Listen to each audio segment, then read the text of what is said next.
In Silent Hill lies a tourist town full of locals who go about their normal day-to-day lives as the everyday person would, finding the typical, usual suspects that you'd see walking down the street, shopping for necessities at the local grocery store, or at the cafe, drinking a warm cup of coffee, enjoying the morning with a dark roast brew. This naive innocence that is nothing short but simplicity and mundane living is only scratching the surface of what the town presents itself, as there is a horror that lies deep within its heart.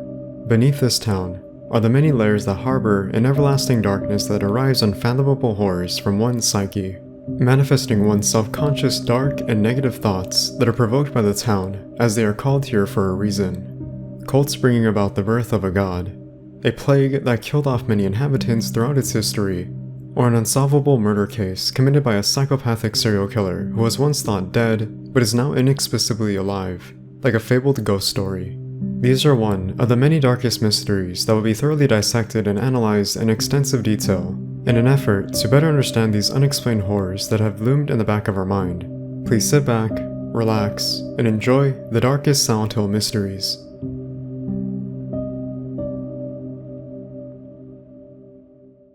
Inside the church, Harry is formally introduced to Dahlia Gillespie. While appearing mysterious and cryptic in her speech, Dahlia has seemingly good intentions in ending the supernatural and psychological events happening in Silent Hill. However, these intentions are merely a cover-up to coerce Harry into falsely completing a ritual to restrain Alyssa from her using her psychokinesis powers. In reality, Dahlia is the leader and priestess of the cult's The Order, an underground organization that prays and practices under the belief of devoting their time to the creation of God, cleansing the earth to receive paradise. Sometime around the 1900s, the Order was formed when Silent Hill became a tourist town, grooming the town's residents into their cult practices and beliefs. However, the negative backlash received from the town's residents that refused to join the cult resulted in the Order being forced to operate in secret and orchestrate many of the events to transpire throughout the series. Because of the natives' practices that indoctrinated ritualistic performances such as resurrection,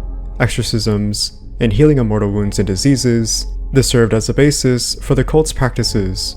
Dahlia Gillespie would use her family's background, such as the mining coal company, to excavate native remains and artifacts to use in these rituals. This is supported by her comment to Harry, expecting his appearance, as she puts it, foretold by gyromancy, a method where someone spins or walks around the circumference of a circle drawn on the ground, with letters from the alphabet inscribed around the circumference.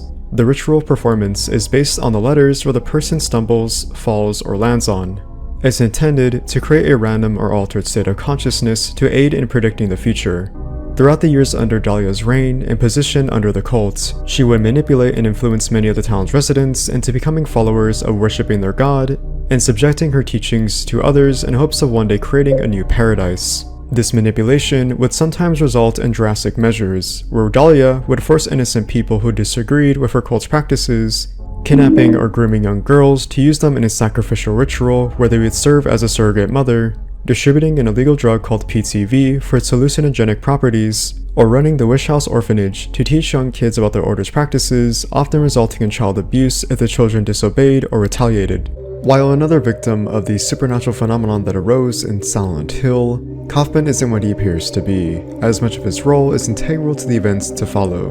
While he is the director of Alchemilla Hospital, who worked amongst the medical staff, in reality, Kaufman worked closely as a business partner and associate to Dahlia Gillespie and the Order. While working secretly under the Order, Kaufman used his position as the director of Alchemilla Hospital to coerce illegal drug trafficking amongst residents in Silent Hill by distributing a drug called PTV, a hallucinogenic drug that took properties from the plant White Claudia. With this underground operation at hand, Kaufman was tasked by Dahlia to legally elicit and distribute PTV onto the black market to sell to tourists.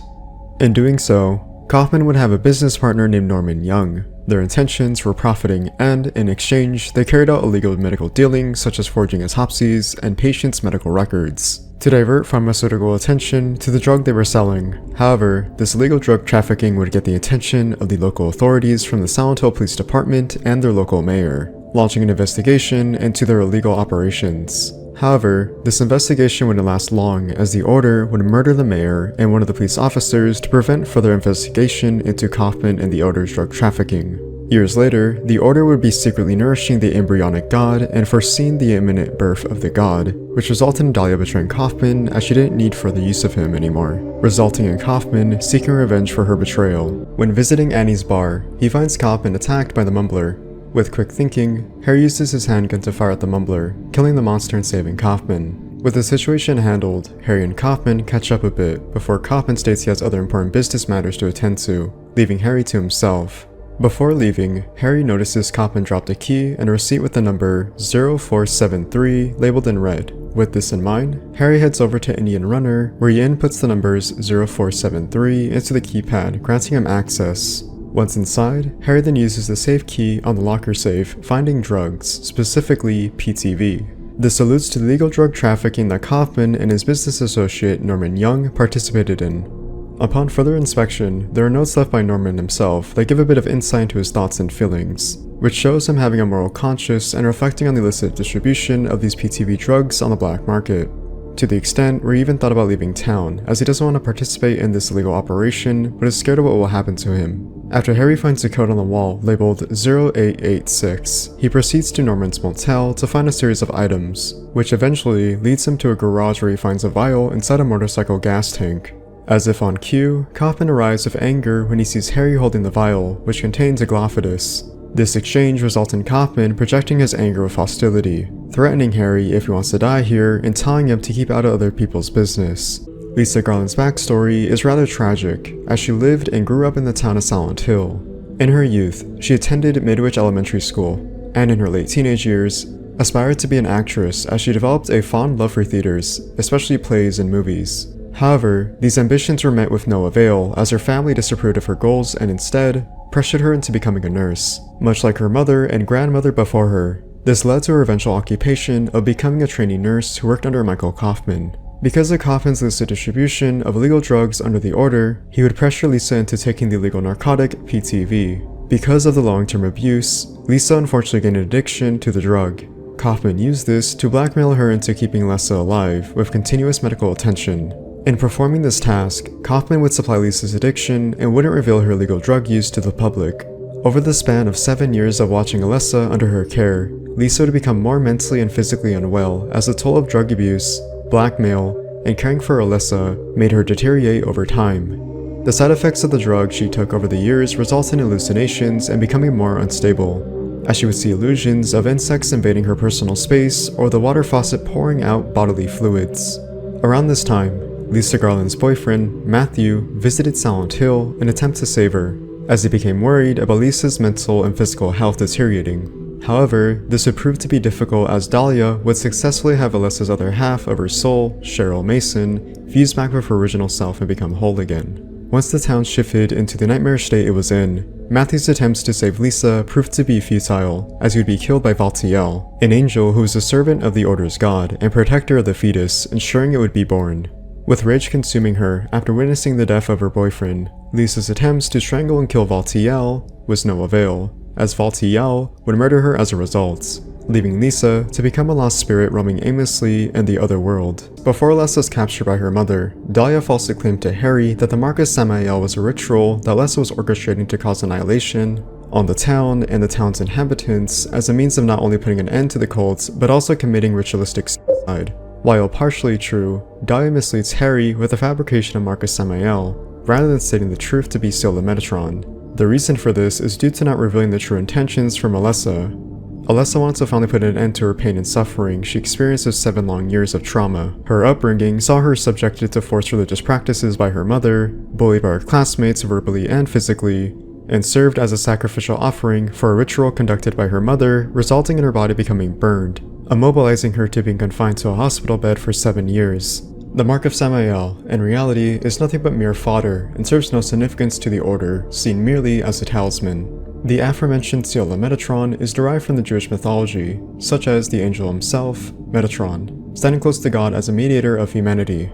As God's scribe, Metatron records all human and divine choices, granting him immense knowledge and wisdom.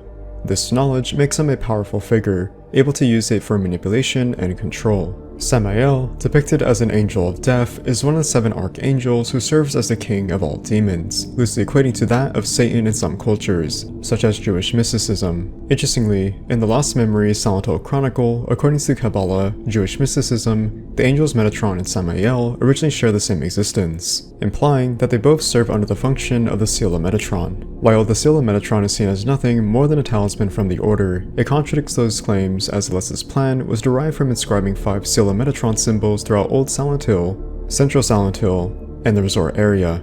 These symbols are inscribed at Midwich Elementary School, Alchemilla Hospital, Green Lion Antique Shop, Lakeside Lighthouse, and finally, Lakeside Amusement Park. Had Alessa become successful in this ritual, she likely would have caused complete annihilation to the town in an attempt to end the cult itself as collateral damage, with her true intentions wanting to end her life to purge the embryo god maturing inside of her, as beforehand she couldn't keep herself due to the ritual Dahlia performed years ago that casted a spell on her that made her susceptible to the forces and power of God, protecting her from harm. With much of the story focusing on Alessa, as she is arguably the overall protagonist, seeing as much of the events that transpire are centered around her, it's best to delve into her character when it comes to understanding her backstory and how her upbringing influenced much of the Order's plans to bring about this god to the eventual collapse and corruption of Silent Hill. With no mention of a father, it's implied that Alessa wasn't born through biological means, but rather created through the magical conjuration from a ritual performed by one of the sectors in the cults. This intention was to have Alessa's creation serve the sole purpose of being one of many young girls serving as a surrogate mother who could potentially be a contender in nurturing an embryo of a god in their womb. Because of Alessa's relationship with her mother, who is rumored to be a crazy old religious woman by others in the community, and because of Alessa's supernatural powers, she would become a victim of bullying from other classmates at Midwich Elementary School. The classmates would go as far as scribbling into her desk with such hurtful comments, calling her a witch, go home, or drop dead. To make matters worse, it's implied that Dahlia physically abused Alessa and locked her in the attic whenever she disobeyed her mother when it came to their cult's practices, or partaking in their sermon at church to pray and worship their god. Alessa's teacher, Kay Gordon, took notice of her bullying from the other classmates and speculated that Dahlia would physically beat her. Worried about Alessa, Kay Gordon lodged a complaint regarding Dahlia's treatment towards Alessa. An investigation into the matter by both an unnamed officer and Dr. Michael Kaufman, the director of Alchemilla Hospital, resulted in the dismissal of the complaint, with the outcome specifying that no evidence of any mistreatment of the child was found by either the officer or the doctor. When Alessa turned 7 years old, Dahlia's impatience grew and ultimately led her to conduct a ritual on Alessa as she desired to birth the cult's god. In her lust for power, Dahlia was confident enough to use her house as a ground to conduct a ritual to summon the deity, with Alessa serving as a surrogate mother, resulting in her impulsively and ignorantly carrying out the ritual. In doing so, Dahlia commenced the ritual. However, the ritual would go horribly wrong, setting Alessa's body on fire and brutally scarring and burning her skin. This eventually led to the Gillespie house burning down, leaving the general public to believe that Alessa was killed in the fire. In actuality, this would merely be a cover-up as her body would be administrated to the basement floor of Alchemilla Hospital. For the next 7 long years, Alessa would still be kept alive against her will, suffering the immense, excruciating pain of the negative side effects of the ritual that burned her body, seeing her bedridden and taken care of by Lisa Garland. As a last-ditch effort, Alessa split her soul in 2 and created her other half, Cheryl Mason. Cheryl was Alessa's attempt to provide a happy life that didn't result in pain and suffering for her other half so that she could live out the life she never had. However, in this pursuit of happiness, Alessa would have to sacrifice herself by having to undergo pain and agony inflicted upon by her mother, as a means to subconsciously call out to Cheryl to go looking for Alessa to return and become whole once again. Once Alessa and Cheryl become whole, this would result in the completion of the ritual. While Dahlia would be successful as Harry and Cheryl would drive to Silent Hill, unintentionally returning Cheryl to her other half, this didn't deter Alessa from having a contingency plan of her own, which ultimately would see Cheryl return to her and kill herself to finally end her pain and suffering, thwarting her mother's plans and aborting the birth of God. With Alessa and Cheryl now together again, Alessa casts an astral projection of herself, which allows her to unlock psychic abilities such as psychokinesis. Eventually, Alessa's nightmares, fears, and trauma manifest into the town of Silent Hill, becoming consumed by the fog world and the other world, a physical construct produced by the human psyche, stuck between space and time, bordering reality and unreality. During the drive to the town of Silent Hill, James would experience derealization and cognitive dissonance, becoming detached from reality. Because of James' denial and selective memory in conjunction with the spiritual and supernatural nature of the town of Silent Hill, the town would produce a figment of James's delusions in creating a letter that James believes his wife wrote to him. In this letter, Mary tells James that she is waiting for him in their special place, hinting that she is waiting for him where everything began and ended, the Lakeview Hotel. Once arriving, James parks at the observation deck, overlooking Toluca Lake, then heads inside the men's restroom for a brief moment. In here, James looks intently at his hands as they shake. James then becomes tense and begins to experience derealization as he intently stares at himself in the mirror, touching the right cheek of his face with his hand, brushing slowly to see if he is still alive and if what he is experiencing is truly real. Before leaving the restroom, James looks at the end of the restroom stall to find a crude depiction of the demon Lilith containing Hebrew writing depicting Xanoi, Sanzanoi, and Samnagloth. In Jewish folklore, Lilith is a demon that is portrayed as a succubus of the night, often seen as threatening the sexual and reproductive aspects of life, such as preying on women in childbirth and children. Sanoi, Sanzanoi, and Samnagloth are depicted as three guardian angels with the sole purpose of acting as a safeguard against the actions of the demon Lilith. Those that contain Hebrew amulets with these three angels are known to be designed to protect women who are in childbirth. This is one of many allusions to Maria, the manifestation derived from James's subconscious in desiring a healthy and beautiful young Mary. Because of Maria's promiscuous nature, her personality can contain flirtatious and sexual advances towards James.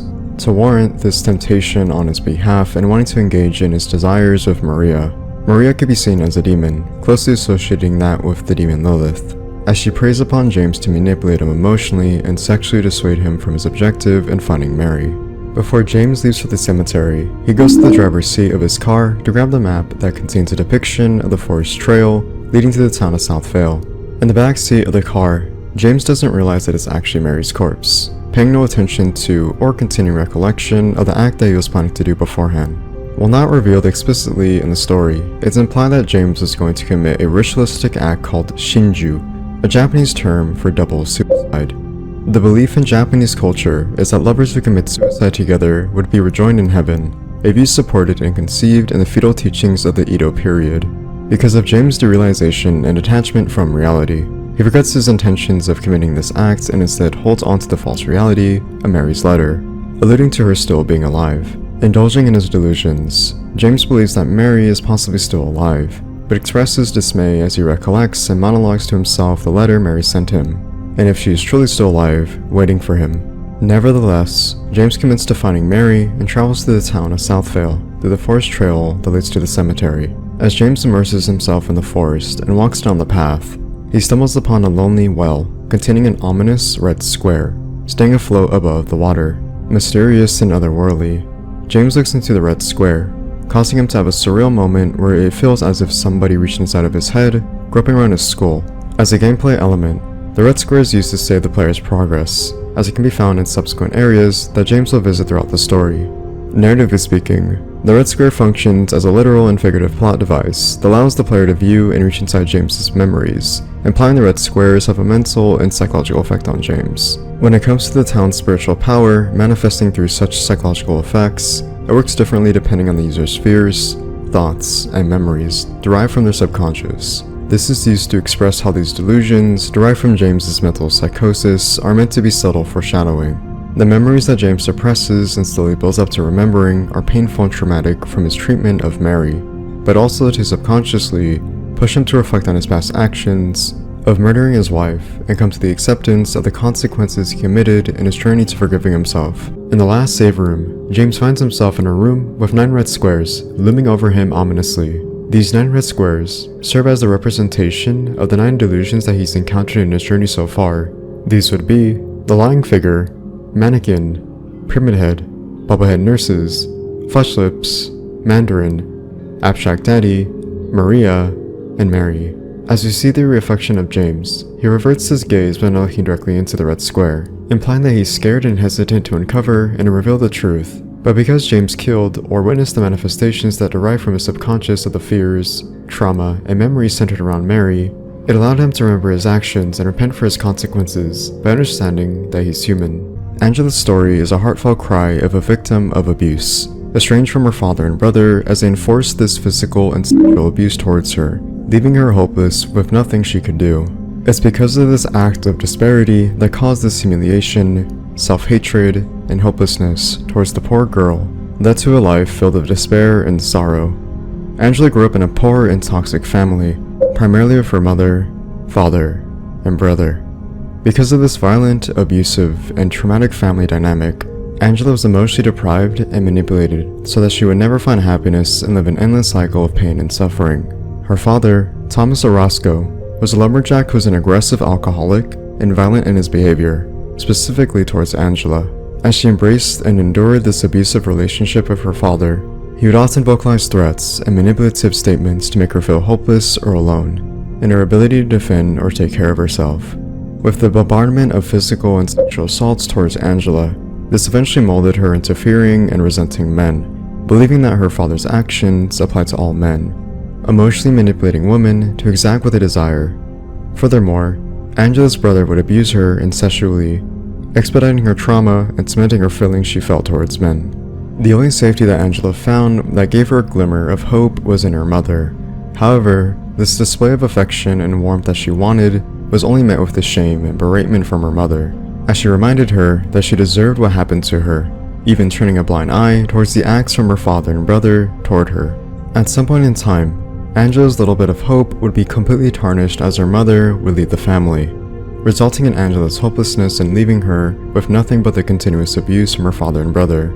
According to the Silent Hill 2 novelization, Angela was hired at a job where she worked as a waiter at a restaurant, which she despised due to the low minimum income, her distaste for the nauseating smell of meat, and the male customer's intentions when it came to groping or harassing her, in combination with the physical, verbal, and emotional abuse endorsed from not only her own family, but also the locals where she worked at.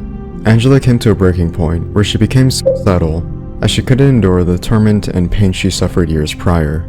To hopefully cope with this pain by seeking help from a therapist, Angela was only prescribed antidepressants to ease the pain. This only frustrated Angela as she felt no one understood how she felt, as she didn't need medication but someone to understand her and possibly even save her. After graduating from high school, Angela would try to escape her father by running away from home, but this effort proved to be futile, as her father would eventually catch up to her and drag her back home. With all hope lost, she snapped and had a mental breakdown, resulting in her murdering her father with a knife, slitting his neck and slashing his torso numerous times. It's implied in the novelization that Angela also took care of her brother, but it's left ambiguous and up to the reader's interpretation of his fate. With her father murdered and presumably her brother, Angela escaped her family residence and ran away, with no one to turn to for help or nowhere else to go. Angela eventually found herself stumbling upon Silent Hill, as the town called to her. Silent Hill's supernatural power derived Angela's memories of her trauma, fears, and guilt, to manipulate her into creating this false pretense from disassociating herself from her previous acts of murdering her father, that her family was still alive, and specifically looking for her mother. Before heading down the alleyway to the town of Southvale, James finds a corpse lying in a pool of blood and bodily-like fluids. The dead bodies are hard to describe, as they're heavily mutilated and beyond recognition, as the game intentionally makes it difficult to see the corpse's face. However, there are subtle details that give a hint that the clothing worn by the corpse bears a striking resemblance to James himself. This implies that the bodies found throughout the story are supposed to be delusions of James, derived from a subconscious desire to receive punishment for the act inflicted onto Mary. It's a theme that's seen throughout the story that sees James' thoughts personifying this idealization of desiring potential death, suicide, and punishment for his wrongdoings. Close by the dead body, James finds a matchbook with a Bar Neely's print, hinting that he needs to investigate the building to continue his search for Mary. Once entering Bar Neely's, James is met with an ominous message that looms over him, written in red text that reads, "There's a hole here, it's gone now." If we were to interpret this message without context, it's hard to decipher and understand what this message could possibly mean. However, because of the town's supernatural nature, manifesting much of the user's subconscious thoughts into physical form, the message could be tied to James's psyche. This can be supported by the messages that taunt James, lambasting him for his actions, serving as an allegory for James literally seeking out an escape to run from his misfortunes, but cannot use the holes to hide himself from his guilt and the truth. The message can also be interpreted as figurative to guide James in the right direction in his journey to find Mary. There are also the literal holes James stumbles upon when it comes to either putting his hand into a deep hole to grab an item, or his encounter with the holes he needs to jump down into, from Silent Hill Historical Society into Toluca Prison, and eventually the Labyrinth. James's lack of care and having a conscious thought of jumping down these holes that are clearly dangerous rivals his mortality, as it expresses his lack of self-care and self-worth when it comes to committing these very rash and dangerous actions. It could also be seen as a metaphor for James, literally and figuratively speaking, digging deeper into his memories to recollect his painful and traumatic experiences with Mary during her illness by reaching into the depths of his mind to reach the truth. Inside Silent Hill Historical Society, James finds a handful of historical paintings and photographs depicting the historical landmarks, events, and people that comprise much of the early history of Silent Hill. The Little Baroness refers to the ship that went out on a voyage in Toluca Lake in November 1918. During this voyage, mysterious and supernatural circumstances arose as the ship suddenly vanished, fated to sink, and unfortunately, killed all 14 passengers on board. The Whilst Coal Mine was a mining facility conducting mining operations around the 1850s that was crucial in revitalizing much of Silent Hill's funds, as funding was initially backed by Silent Hill Prison, until its foreclosure. However, these operations lasted until the 1900s, which not only saw the closure of the Whilst Coal Mine, but eventually Toluca Prison. Due to these events, Silent Hill would shift to becoming a tourist town to reap those lost funds and use them as a means to reproduce financial revenue to stay afloat. Toluca Prison Camp was originally made to hold POWs during the American Civil War of 1862. After the war, Toluca Prison was later repurposed as a normal prison, widely known as Toluca Prison. The prison would eventually close due to unknown circumstances in the 1900s. During its time, it housed many prisoners on the upper and lower floors in different districts, such as housing a library, showers, a chapel, and executions for spectators to watch as they get either electrocuted or hanged by a noose. Brookhaven Hospital was originally constructed to aid those who became susceptible to an unforeseen epidemic that plagued many of the townspeople who caught a deadly disease. As the disease killed out those living there, one by one, the town settlers fled the town until the disease subsided. As decades passed, the town was eventually resettled as a penal colony in the early 1800s. The start for a new beginning wouldn't last long, as the town once again became susceptible to a new disease that spread rapidly amongst the townspeople. Brookhaven Hospital would reopen to combat this new disease and house those who became ill. During the Civil War, those wounded in battle would be sent to Brookhaven Hospital to be treated for their wounds. Throughout the years, the tragedy of disease and death from the war, Brookhaven Hospital repurposed its base of operations as a predominantly mental institution to treat those who were mentally insane or mentally unwell. Elsewhere in Silent Hill Historical Society is the painting Misty Day Remains of the Judgment, a painting that depicts Pyramid Head standing ominously with his great spear, with hanged corpses and metal cage-like structures. This painting reflects the town's executioners from the early history of Silent Hill. These executioners are depicted in the painting Crimson and White Banquet for the Gods, wearing red robes and red hoods that were part of the cult, the Order, specifically the Valtiel sector. The Valtiel sector served under the belief that Valtiel was the saint who corresponded to that of an angel who served under God. It was believed that Valtiel was connected and derived from the figure in Jewish mysticism known as Metatron, often described as the highest of angels, with various roles including celestial scribe and mediator between God and humanity, serving as the guide and speaker for God to lead humanity to salvation in its presence. Likewise, Pyramid Head bears a resemblance that loosely adopts the presence of the Valtiel sector, such as his pyramid head-shaped helmet, butcher's apron, and white gloves. Before her illness and during their vacation trip to Silent Hill, James and Mary visited the Silent Hill Historical Society. One of the paintings that fascinated James was Misty Day Remains of the Judgment, depicting the town's executioners from its early history, serving as an inspiration to have James subconsciously derive this manifestation meant to act as the executioner of judgment, subjecting himself to undergo this guilt and desire for punishment. James needs Pyramid Head as a brutal yet harsh reminder of his sins and crimes committed towards Mary, to make him accept and acknowledge the truth of his actions. Pyramid Head, while appearing as an antagonistic threat and force of nature, is made to symbolize James's internal struggle and conflict with reconciling with his past actions, but simultaneously humanizes him by learning to accept his repressed trauma and letting go by moving on from his pain and suffering. Inside the woman's bathroom sits a mirror with a red symbol marked in blood. The halo of the sun symbolizes the Order's virtues and ideologies when it comes to their scriptures and teachings about their God. According to a memo titled About the Cult Symbol, states that the symbol represents a religious group, the Order, with 2 outer circles representing charity and resurrection. The 3 inner circles represent present, past, and future. Interestingly, if the symbol were to be reversed in the color blue, this reverses the meaning into implanting a curse upon God. The charity refers to the Christian virtue in Christian theology, more specifically, the virtue of love. According to Thomas Aquinas, a Dominican friar and priest who practiced philosophy and theology, believed that of the 7 Christian virtues, charity represented the friendship of man for God, which unites us with God. Furthering his belief, he states that charity not only extends to the love of God, but also to the love of our neighbor. Resurrection refers to the belief that Jesus Christ, after being crucified on the cross, in his sacrifice to promise humankind in his death that sin would be cleansed and that they are forgiven, as he rose on the 3rd day, called Judgment Day or the Second Coming of Christ. Before Claudia Wolf, Dahlia Gillespie, former high priestess of the order, had a heavily devoted belief in the occult practices that saw her use a means to exploit and corrupt an item, in this context, Alessa Gillespie, subjecting her own daughter to supernaturally impregnate a living embryo of God through this pain and suffering. By harvesting this pain and suffering, it allows her to manipulate and corrupt this form of quote-unquote love to her daughter by endorsing this higher power for herself through this cleansing of the earth with one sacrifice, referring to the immorality and sin that plague the earth with death, war, crimes, or disease, warrants this rebirth of a perfect world, although in her image.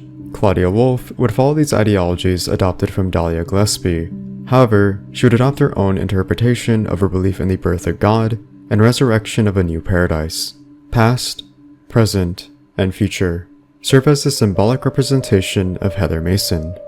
On subsequent occasions, Heather comments as she interacts with the halo of the sun. She comments on how each time she looks at the symbol, her head hurts violently, but also feels like she's desperately trying to uncover and remember long-lost distant memories. The past refers to her previous lives, Alessa and Cheryl. The present to her current self, Heather Mason. And finally, the future, the reincarnation of God, birthing a new paradise from humankind. The halo of the sun functions as an allegory, serving as a lens for the player to look into, metaphorically speaking, Heather's journey throughout the progression of her story, seeing Heather uncover her lost memories from her past lives to realize the pain, suffering, and trauma they had to embrace and go through. In this understanding, it allows her to acknowledge this pain, but also learn to accept what has happened to her, to learn to let go and move on. Claudia was raised in Silent Hill as a devout follower of the cults, residing in the chapel where the order practiced and taught their virtues and beliefs to their followers. Claudia had a very similar upbringing to Alessa. Much of Claudia's childhood saw her as a victim of abuse, as her father, Leonard Wolf, would forcefully beat her through physical punishment if she ever was caught acting in a religious behavior. This physical abuse was followed by methods such as screaming, hitting, beating, or kicking her until she stopped crying and accepted this religious doctrine and God as the one true faith to follow and practice. Because of this emotional and physical trauma, Claudia would be brainwashed into believing the order's rhetoric and practicing their teachings, much like her best friend, Alessa Gillespie, who was also a victim of emotional and physical abuse from her mother to forcibly practice and accept the religion and faith. When they were kids, Alessa, who was a couple of years older than Claudia, would meet with her at church to pray to their God. With this warmth and loving friendship they both had, in some tragic but melancholy way, confided in each other. With this blossoming friendship, Claudia viewed Alessa as her sister, spending almost all the time they had together playing with cards or drawing pictures. On Claudia's 6th birthday, Alessa gave her a birthday card which read, "To little Claudia, happy 6th birthday. I love you as if you were my real sister. Here's to you." Even into adulthood, Claudia would treasure these mementos and memories of the time she had as a child of Alessa, and she deeply valued and respected their friendship. However, this friendship wouldn't last forever. Alessa, when she was 7 years old, would one day be subjected to a forced ritual performed by her mother, Dahlia, to forcefully impregnate her daughter through a ritual involving the halo of the sun, with candles lit around its circumference, and using spiritualistic performances through occult magic to commence this ceremony. This ritual would see Alessa brutally burned due to the ritual going wrong, where she would catch on fire, leading to the surrounding interior of the Gillespie household burning in flames.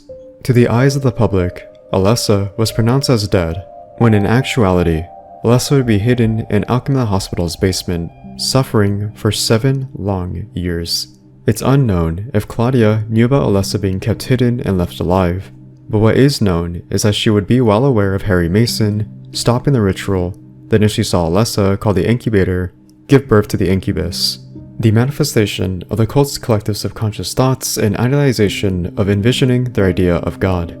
Harry would successfully kill this false god, which saw the collapse of the ritual, and Alessa's death as she would sacrifice her life to reincarnate Cheryl Mason. Heather, as a thank you to Harry, and to make amends for her pain and suffering as a bittersweet sentiment. Because of Harry's actions in taking in the reincarnation of Cheryl as his adopted daughter, Claudia saw this with a hateful and corrupted lens, as to her, this was Harry kidnapping and brainwashing her childhood best friend.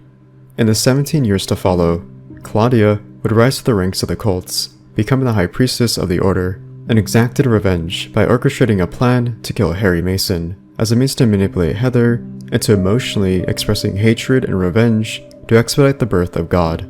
In Hazel Street subway station, Heather finds a newspaper with a news headline titled, "Fatal Accident at Hazel Street."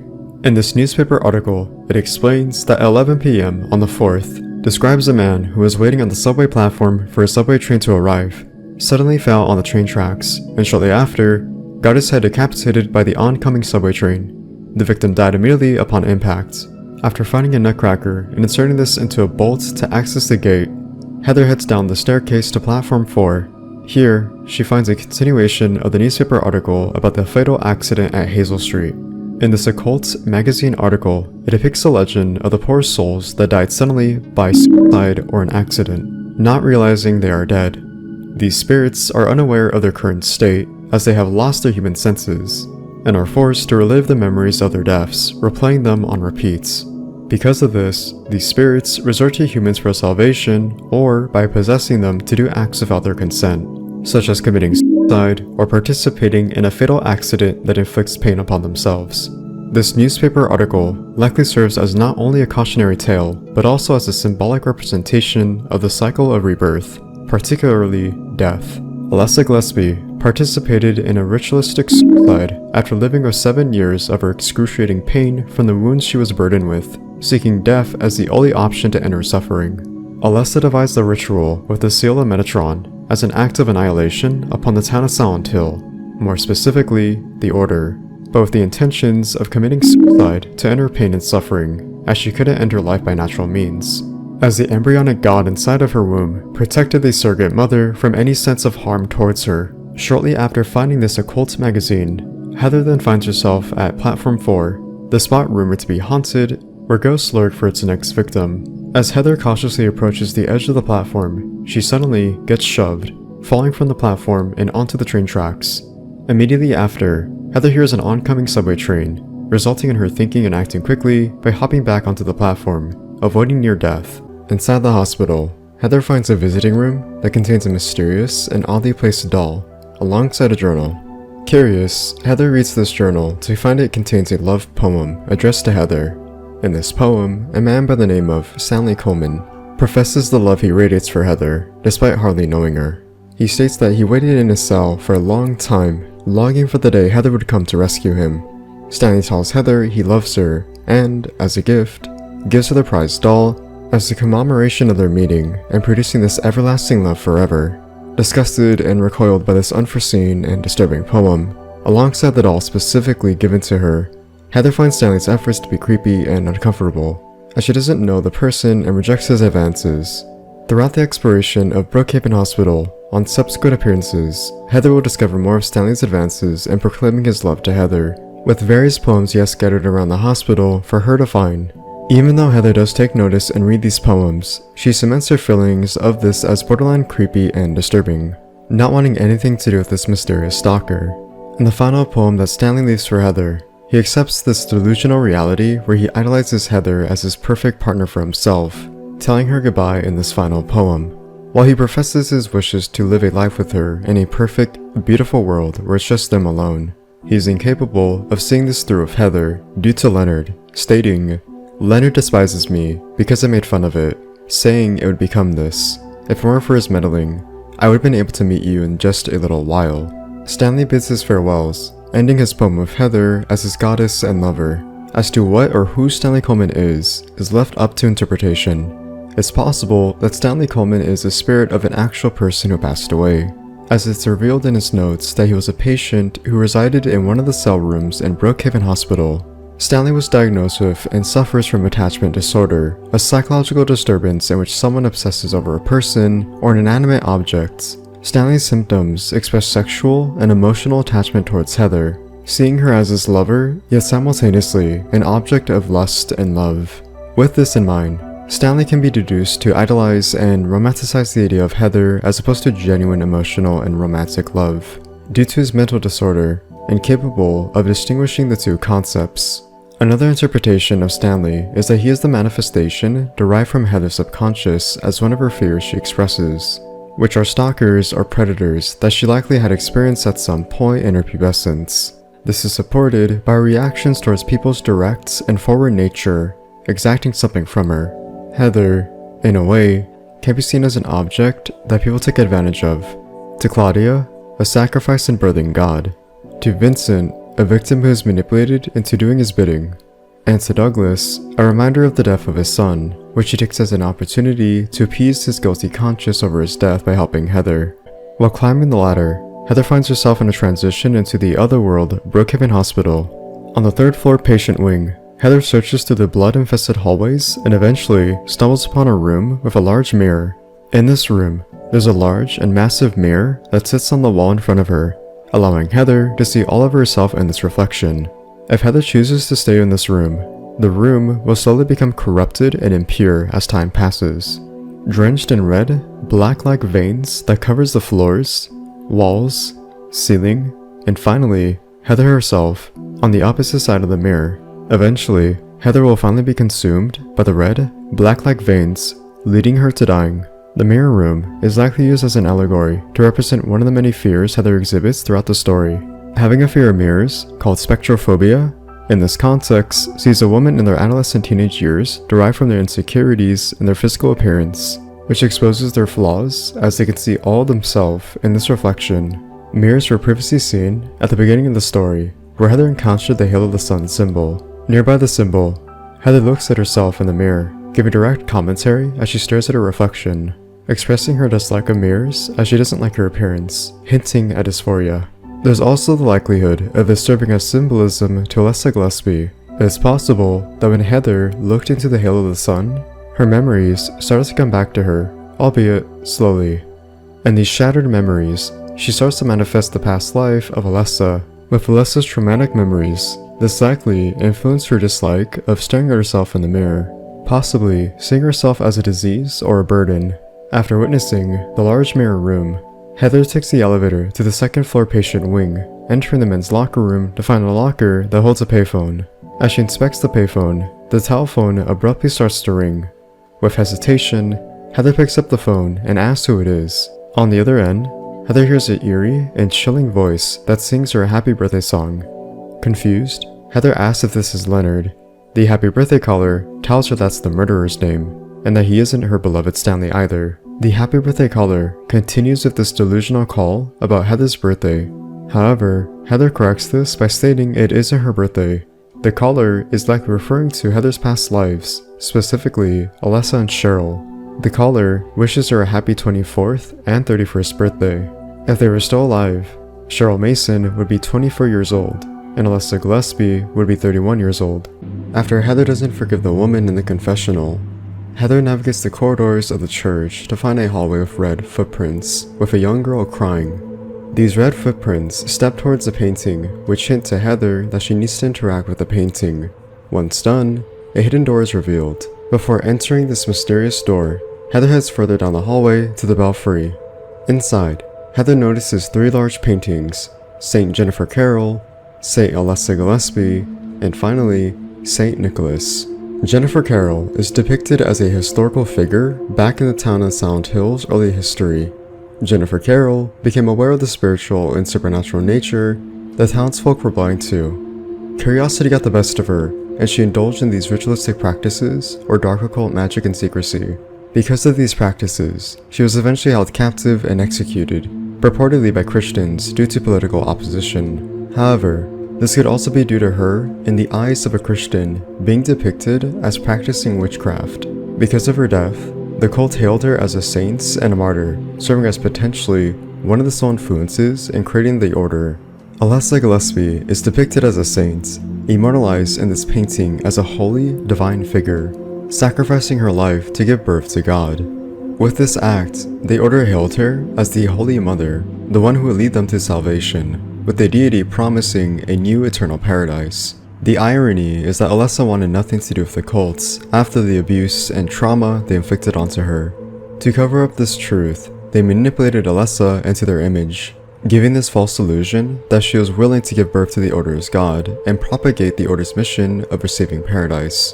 Nicholas is depicted as a saint, particularly as the Doctor of God. While we don't have much information regarding Nicholas, we can speculate that Nicholas is likely seen as a caretaker in helping deliver God. This would be false, as Alessa wasn't impregnated through natural intercourse, rather through supernatural means. The reality is that God was delivered by the incubator, the combination of Alessa and the other half, Cheryl. This incubator is the combination of both those souls, which delivers the demonic entity masquerading as a false god, known as the incubus. After inspecting the paintings in the belfry, Heather makes her way through the church on the upper level, reaching the library to collect the Moon Tarot card. Once collected, Heather is interrupted by Vincent. Impatient as to whether she could trust Vincent or not, due to his unpredictable and mysterious nature, Heather confronts him as to whether he's working together with Claudia or truly helping her. Vincent admits that while they do believe in the same God, he has ulterior motives that don't align with Claudia's. Vincent claims that he doesn't want God to be born, as it wouldn't be convenient and unpredictable. Heather sees this as Vincent merely using her to manipulate his own selfish goals, which isn't any different than Claudia's. Vincent sugarcoats this as he doesn't possess the powers that Heather has, implying she possesses the same telekinesis powers that arrive from Alessa. Vincent proceeds to gaslight Heather into believing that she is as much in the wrong as he is, as he sees Heather's actions justifying this sick and twisted enjoyment when killing the monsters. Confused and unsettled by his comment, Heather asks if Vincent is referring to the monsters. Hearing this, Vincent questions Heather if the monsters she is killing are truly monsters to her, implying that she may not actually be killing monsters, but in actuality, real people.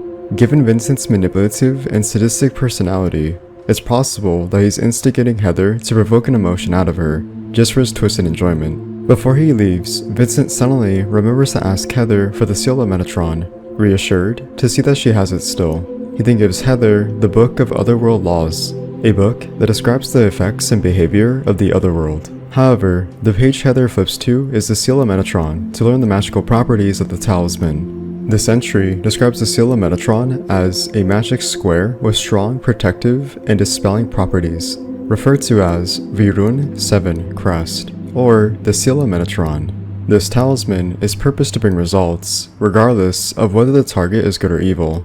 However, the caster must possess the strength to emit this action, as it places a heavy burden on the user, as there's the possibility that it may or may not work, resulting in failure. The name Metatron is derived from the angel of the same name, rooted in Jewish mysticism, practiced and taught from the Kabbalah. Metatron is often described in Jewish folklore as a celestial scribe, documenting the sins and merits of man who worked under God as his mediator, or referred to more commonly as the agent of God. With this in mind, it's theorized that the seal, while undermined by Claudia for its lack of magical properties, referred to her as a piece of junk, isn't necessarily used for the source of its power, but rather amplifies existing power. This can be supported by Heather's pre-existing supernatural abilities and powers due to her connection to Alessa, such as her inspecting the seal of Metatron when she first retrieves it after killing Leonard. In doing so, she doesn't have a reaction which results in headaches or contractions. Furthermore, the magical properties are further supported by Alessa's usage of the talisman herself, specifically as a symbol to summon a ritual in which she would inflict utter annihilation on the town of Silent Hill. Henry encounters the Silent Hill Wish House Orphanage. On paper, the Wish House Orphanage was, to society, seen as a foster care for orphans, unfortunate enough to not have parents or guardians under their care. However, the true intentions of the Wish House Orphanage would be revealed, as, according to investigative journalist Joseph Scriber, who published an article titled Joseph's Article, would reveal in his expose that on the surface level, the orphanage would provide a place of hospitality and promote a charity organization under the Silent Hill Smile Support Society to collect revenue and use the funds to help provide for the children. However, in execution, this is merely a cover-up which saw those in charge take advantage of those profits to extort them and physically abuse the children who lived in the orphanage. If the children were foolish enough to rebel against the cult members, such as straying away from their cult practices, the adults would punish them by sending them to the water prison, where they would be further tortured through other means and imprisoned indefinitely. A woman named Mrs. Smith, who lives near Wish House Orphanage, sometimes heard children crying at night while the adults simultaneously chanted weird prayers. When Mrs. Smith complained to the staff, she was denied any access to the orphanage. Another reporter attempted to ask permission to take photos inside the Wish House Orphanage, but was also denied.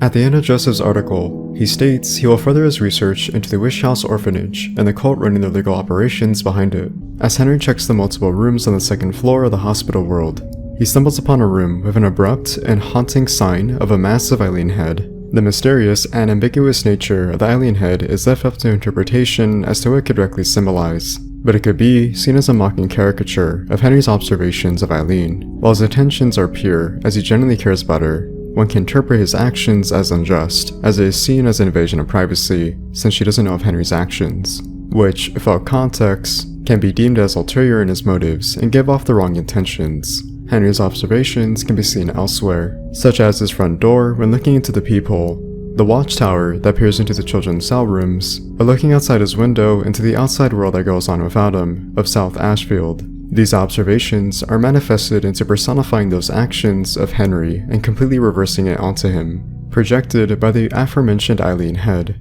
Massive in its size, and particularly the jittery eyes that follow and watch Henry as he moves around the room. Lying on the altar is a scripture, the descent of the Holy Mother, the 21 Sacraments. According to the ancient black arts and dark practices foretold by the Order, the mythology surrounding the 21 Sacraments refers to a ritualistic ceremony, specifically within the Holy Mother sector. This prophesizes that if the ritual were to be completed, the Mother shall be reborn, and the nation of sin shall be redeemed. For this ritual to begin, the host would have to conduct a specific performance of conducting 21 sacrifices. These sacrifices would have to be performed in 3 phases. The first phase, referred to as the 10 hearts, needs to see 10 people sacrificed with their hearts extracted and a carved number on their bodies. The second phase, the Holy Assumption, sees the host needing to commit ritualistic suicide as a means to become a ghost, to continue conducting the rest of the sacrifices in this apparition form. As a result, the host would become the 11th sacrifice. The third and final phase would see the last of the 10 sacrifices apply themes such as temptation, source, watchfulness, and chaos. This would allude to such people as Cynthia Velasquez, Jasper Gain, Andrew DeSalvo, and Richard Braintree. Before the events of Silent Hill 4, Joseph Scriber, a freelance investigative journalist, conducted much of his work on an expose to reveal the true ulterior intentions of Silent Hill Wish House Orphanage. Through his research, Joseph uncovered that the Wish House Orphanage was a cover-up to masquerade the illegal operations conducted by the underground religious cult, the Order. In his findings, he discovered that the cult would force the religious practices and values onto the youth that were taken in, abusing the children regardless of whether they refused or willingly listened and worshipped their sermons and religion. Around this time, Walter Sullivan happened to be one of those kids who was adopted into the Wish House Orphanage. A man by the name of George Roston, a priest who worked under the Valtiel sector, would, in secret, instruct Walter of the 21 Sacraments ritual. It was speculated that this allowed Valtiel to manifest in Walter's unconsciousness to control him. This, ironically, would backfire, as Walter would beat George to death with his own teachings, that would see him become the 6th victim of the 21 Sacraments ritual. With this indoctrination instilled into a young Walter, who was fully taken advantage of through emotionally manipulating him into believing he could resurrect and rebirth his mother to be with her, served as the catalyst for Joseph Scriber to investigate Walter Sullivan's murders. In the years to follow, Joseph would keep a timeline of the murders committed by Walter Sullivan in his Red Diary. This Red Diary would serve as the fundamental document that would go into further elaboration about the Walter Sullivan murder case, and how the 21 Sacraments ritual was connected to the Order One day, Joseph would find himself completely locked in room 302. Joseph would soon come to realize that this case is not just out of the ordinary, but of the supernatural. Joseph would be led to believe that because Walter Sullivan, post-mortem, still unexplainedly committed these murders 2 years after his death, that he is still somehow plotting and committing these murders as a ghost. At some point, this was too much to bear for Joseph, as he could feel the overwhelming power of Walter's dark and negative energy seep into room 302, corrupting and haunting it, slowly driving him insane. Joseph would chronicle his remaining days as he grew scared and feared of potentially being targeted as Walter's next victim. Joseph would continue to experience headaches and chest pains, witness the murders conducted by Walter as he traveled between the portals of Walter's other worlds, gathering the remaining information he knows to summarize a coherent timeline of the Walter Sullivan case, and finally, create a contingency, charting all the resources someone can use in case they happen to be succumb to a similar position as Joseph is in. Unfortunately, fate would catch up to him, and ultimately, Joseph would succumb to becoming the 15th victim of the 21 Sacraments ritual. Elsewhere, in room 302 of the past, Henry reads the document Crimson Tomb, which goes into detail how to stop the 21 Sacraments ritual.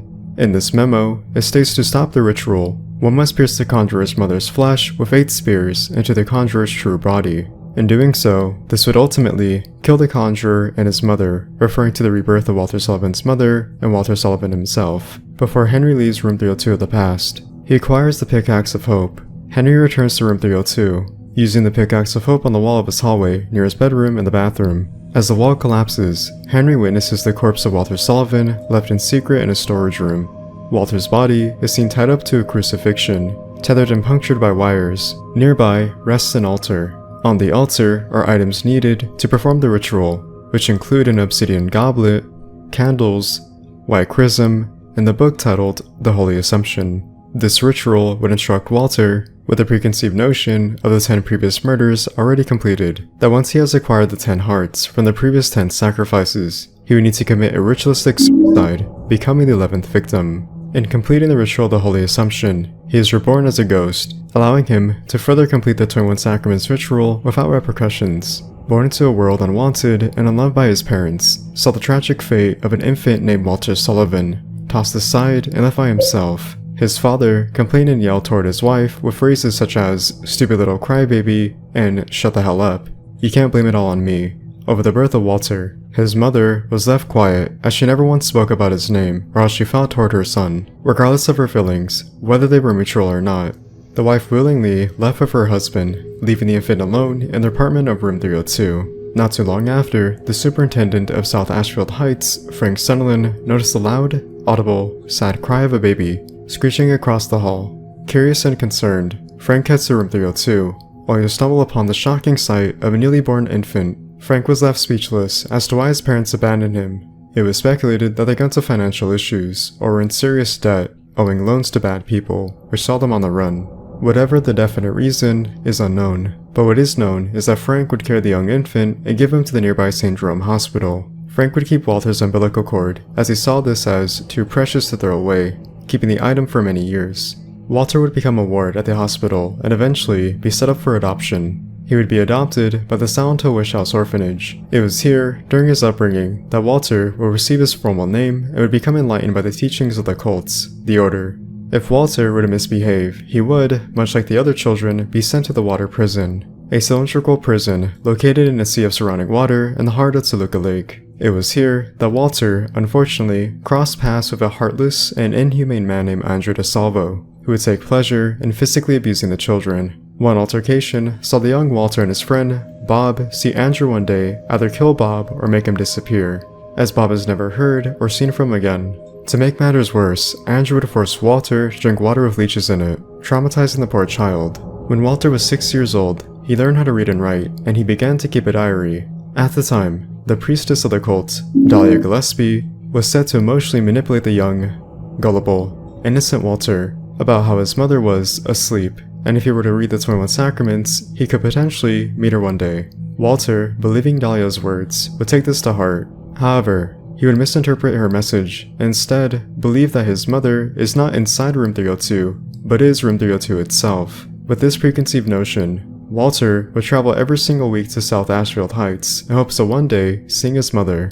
Much to his misfortune, Walter would find that room 302 was occupied by a resident, forcing him to meander and wait outside, hoping one day he'd finally get to meet his mother. For many years, Walter would travel to South Ashfield Heights just to wait and lurk around room 302. This would see the surrounding residences of the apartment complex come to know the child's presence. The tenants would begin to complain due to Walter's obsessive antics and behavior, causing one of the tenants, Richard Braintree, to complain and ridicule the child whenever he noticed him by room 302. Walter would see the residents of South Ashfield Heights as an obstacle, preventing him from seeing his mother. Because of this, he would eventually stop coming to room 302. At some point during his stay at the Wish House Orphanage, Walter would be secretly taught by one of the priest members of the Valtiel sector, George Roston. George would secretly instruct Walter on the 21 Sacraments ritual, and in doing this would let Valtiel, the sector's angel, live inside of his unconscious. Walter would receive the nickname the Red Devil. Walter would grow up to practice the occult-like teachings of the 21 Sacraments,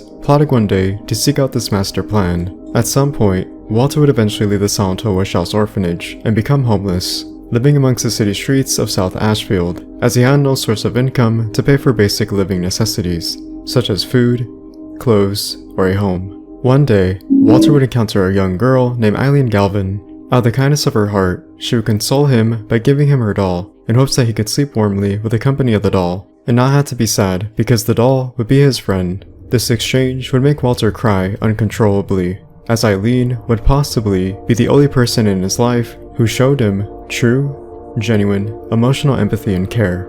During his time still homeless, Walter would be seen frequently sleeping in a tattered and withered sleeping bag at the South Ashfield station, begging for a spare change from the common folk, in hopes of surviving another day. It's here where he would formally introduce himself to a young Cynthia Velasquez, although he would previously know of her, as throughout the years he would see her from afar, frequenting the station of her school friends. In this encounter, Cynthia would grow disgusted and creeped out by him, due to his disgusting smell and his revealing that he had been watching her for over a decade without her knowing. Once Walter turned 18 years old, he eventually moved to Pleasant River to study at the University of Pleasant River as a college student. For a while, Walter lived a seemingly normal life. However, the thoughts lingered in his subconscious about the inevitability of his mother being reborn and his chance of getting to meet her. With these internalized thoughts grew bitterness and resentment toward the world for those who wronged him. Walter would eventually snap and realize his true purpose, accepting what he must do: complete the Descent of the Holy Mother, 21 Sacraments ritual. At the age of 24, Walter would then orchestrate his first round of sacrifices. According to the scripture, Walter would need to murder and sacrifice 10 victims and extract their hearts, which would coincide with the 10 hearts theme of the ritualistic performance. Walter would seek out his victims and ultimately successfully murder 10 of these people, removing their hearts. Interestingly, Walter would make no effort to strategically cover his tracks, as the police would eventually catch on to his murders. These group of murders would be renowned as the Walter Sullivan case, which would be infamously spread across the world. After the murders of Miriam and Billy Locane, Walter would be apprehended for the murders of the Locane twins. Once in prison, Walter took a spoon and stabbed himself in the neck, committing suicide inside his prison cell. However, from the reports from an investigative journalist, Joseph Scriber, he believed that this Walter Sullivan was a fake, speculating that the police falsely incarcerated a proxy that was impersonating Walter Sullivan, while the real Walter Sullivan was still roaming out freely. A few days after the Walter Sullivan case was considered solved, witnesses from South Ashfield Heights reported a long blonde-haired man with a coat walking inside the hallways of the apartment complex. Richard Braintree noticed the man moving a large, inanimate object into room 302. Walter would enter room 302 and use the storage room to perform the second phase of the 21 Sacraments ritual, the Holy Assumption. This required Walter to perform a ritualistic suicide, which would see him released from the bonds of the flesh and gain the power from heaven. Walter would become the 11th sacrament. Once he died, he gained the supernatural ability to be reborn as a ghostly apparition and create other worlds to capture his next 10 victims without consequences. Walter would then commence the final phase of the 21 Sacraments ritual.